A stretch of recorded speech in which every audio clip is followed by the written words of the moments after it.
The Institute of Supply Management, ISM, Non-Manufacturing Purchasing Managers Index, PMI, also known as the ISM Services PMI, report on business. A composite index is calculated as an indicator of the overall economic condition for the non-manufacturing sector.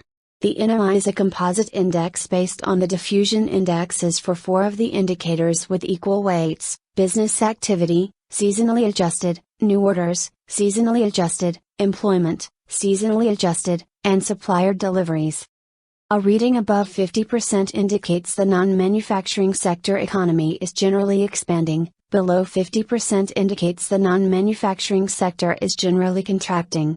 The non-manufacturing ISM report on business is based on data compiled from monthly replies to questions asked of more than 370 purchasing and supply executives in over 62 different industries representing 9 divisions from the Standard Industrial Classification, SIC, categories.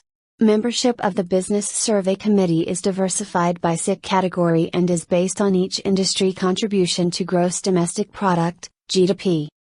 A higher than expected reading should be taken as positive/bullish for the USD, while a lower than expected reading should be taken as negative/bearish for the USD.